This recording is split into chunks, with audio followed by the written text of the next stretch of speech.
नमस्ते, मेरा नाम मोनिका है। मैं आप सभी मास्टर्स का स्वागत करती हूँ और सभी को हृदय से प्रणाम करती हूँ और मैं संगीता मैम का भी स्वागत करती हूँ। आइए मैम, नमस्कार। Thank you Monika. Thank you. चलिए हम सेक्शन शुरू करते हैं। Yes ma'am.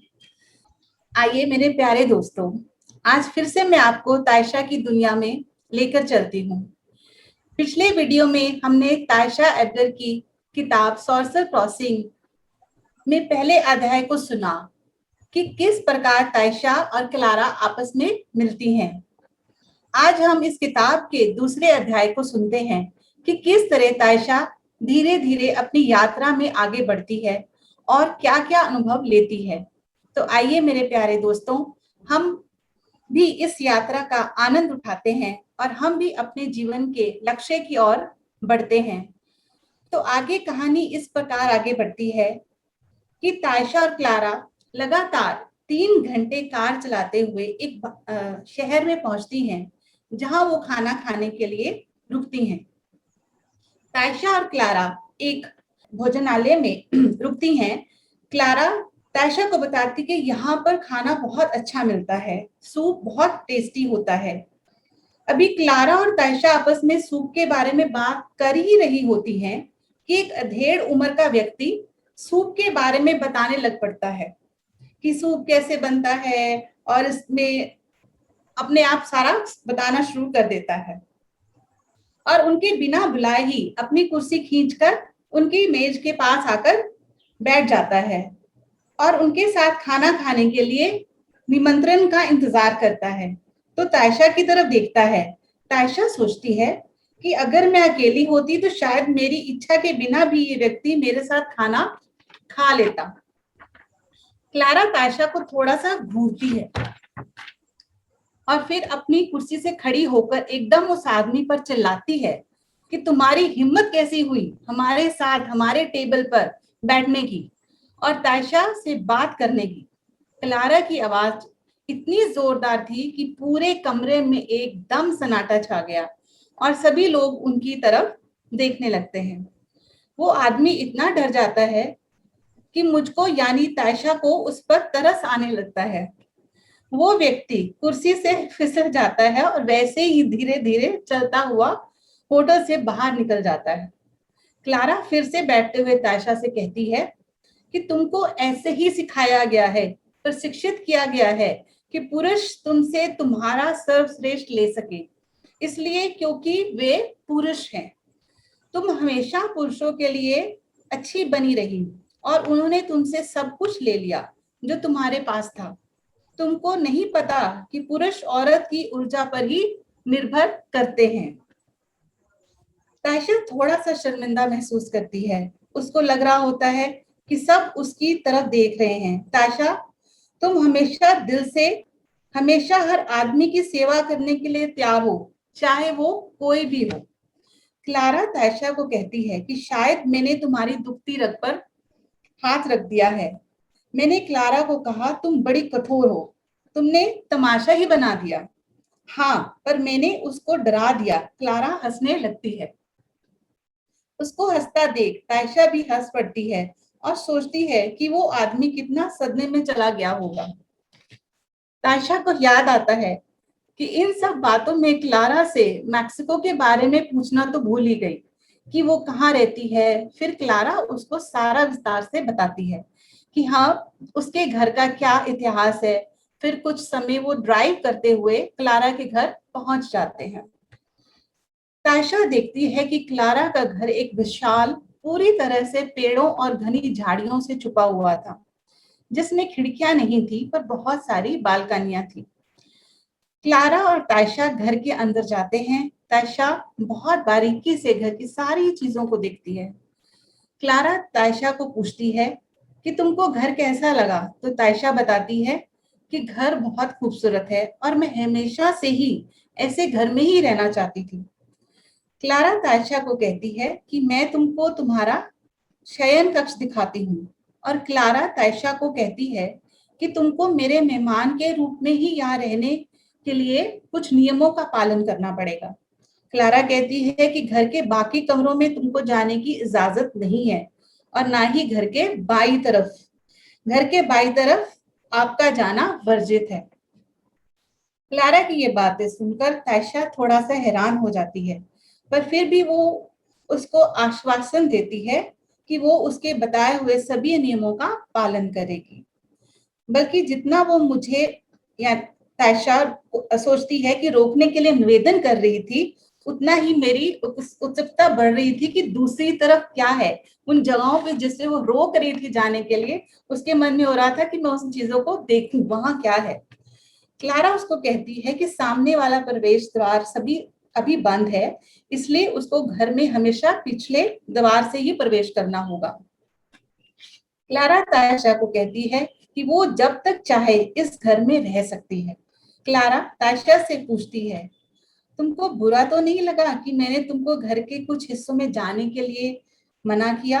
तायशा कहती है, नहीं, पर मैं उत्सुक हूँ कि उस तरफ क्या है। क्लारा कहती है कि मेरे कुछ रिश्तेदार हैं जो कि घर के बाई तरफ रहते हैं। वे 16 सदस्य हैं। तायशा क्लारा के घर की तारीफ करती है। क्लारा तायशा को सैर पर चलने के लिए कहती है, पर तायशा कहती है कि हम सब अभी तो आए हैं और बहुत जल्दी अंधेरा भी होने वाला है, तो हम कल चलेंगे। पर क्लारा उसको बोलती है कि मैं तुमको वहां ले जाना चाहती हूँ जहां से तुम इस घर को पूरी तरह से देख सको। तायशा बोलती है कि हम घर को दिन में भी तो देख सकते हैं। क्लारा बोलती है कि हम सबने ये घर शाम को देखा है, हम घर के सभी 16 सदस्यों ने, इसलिए तुमको भी इसी समय यानी शाम के समय इस घर को देखना चाहिए। तायशा थोड़ा हैरानी से पूछती है कि तुम मुझको सब में क्यों शामिल कर रही हो क्लारा? क्लारा बोलती है कि तुम मेरी मेहमान हो। तायशा पूछती है कि क्या मैं तुम्हारे रिश्तेदारों से मिल रही हूँ फिर बाद में? क्लारा बोलती है, तुम सब कुछ जान लोगी, पर इस समय घर पर कोई भी नहीं है, वो सभी लोग बाहर गए हुए हैं। कुछ हफ्ते या महीने लग सकते हैं उनको वापस आने में। इस घर में मैं, तुम और एक हमारा डॉग है, और जब हम और शहर से वापस आएंगे तो तुम्हें मैं अपने डॉग से मिलाऊंगी। क्लारा बोलती है, तुमको मेरे डॉग से मिलने के लिए बहुत शांत होना पड़ेगा।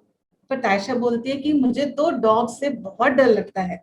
क्लारा बताती है कि वो आम डॉग्स की तरह नहीं है, वो कुछ और ही है।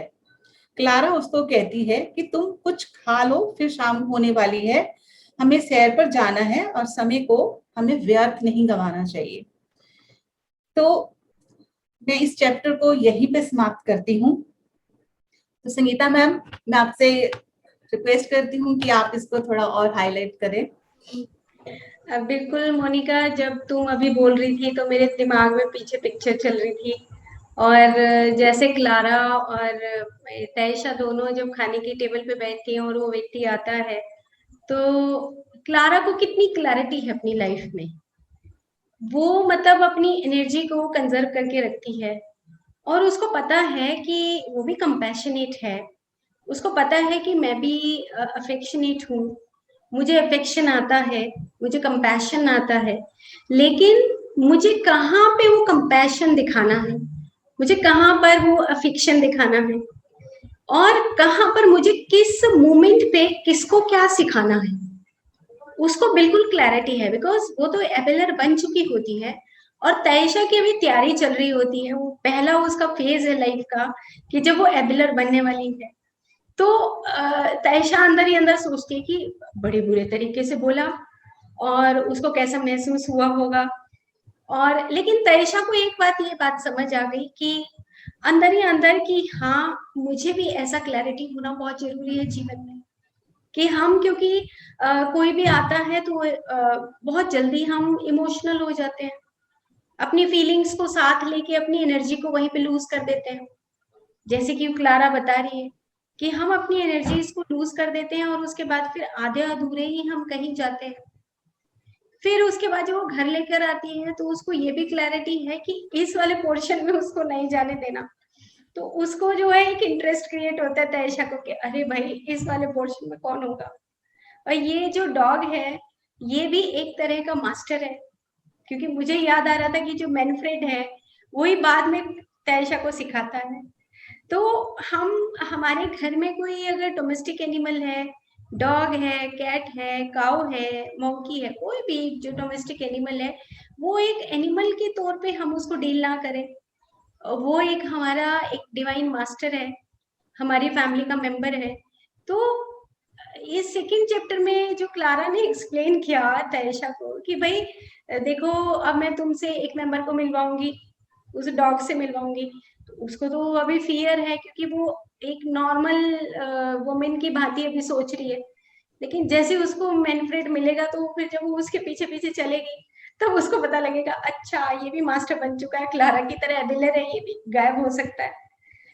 तो जो एबिलर होने की शिक्षा डॉन जुआन ने दी है, और जो क्लारा ने अभी तैशा को दे रही है, तो उसमें एबिलर होने का जो मैंने समझा है इस पुस्तक से, कि आपके पास दो एनर्जीज हैं।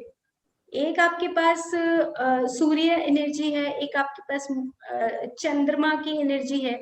दोनों मून और सन के बीच में जो एनर्जी होती है, that is the most powerful energy, जिसमें आप आगे जब क्लारा बताते कि आप किस तरीके से गायब हो सकते हैं, तो उसने ये बताया कि जब तुम्हारी दोनों एनर्जीज बैलेंस होती हैं, जब तुम खुशी में भी वैसे ही रहते हो और दुख में भी वैसे ही रहते हो, तो तुम्हारी जो एनर्जी है वो बैलेंस्ड रहती है, और तब तुम एबेलर की भूमिका निभाते हो। तो सेकंड चैप्टर में उसने कितनी बखूबी बता दिया कि how to balance your energy ना। तो आगे के जो चैप्टर्स वो बहुत इंटरेस्टिंग है, जैसे कि रिकैपिचुलेशन जो करना है, वंडरफुल टेक्निक रिकैपिचुलेशन। अगर कोई अपनी जिंदगी में रिकैपिचुलेशन करता है, सीखता है, तो अपनी मेमोरीज को कैसे खत्म करके अपनी एनर्जी को वापस कैसे लाना है, तो इट्स ए वंडरफुल बुक, और ये पूरी सीरीज सबको देखना चाहिए। और तुम्हारे माध्यम से जो ये तैशा एबिलर की स्टोरी आ रही है, मतलब it's amazing, wonderful. Thank you Monika. तो I am also that feeling कि आई एम सो एक्साइटेड इसको मतलब प्रेजेंट करने में। मुझे अंदर से एक उत्साह आ रहा है, और भी चीजों के ऊपर ऐसे लगता है जैसे कुछ और ही अंदर से बोल रहा है, मेरे एकदम कुछ एक्सप्रेस करा रहा है फीलिंग्स को ना। तो I really really love this book, and बहुत अच्छा लगा कि आपने मुझे इसे बताया और मैं इतने अच्छे से इसको एक्सप्लेन कर पा रही हूँ। Thank you ma'am. Yes, thank you. तो अगले सीरीज में मिलते हैं। Yes ma'am, thank you so much.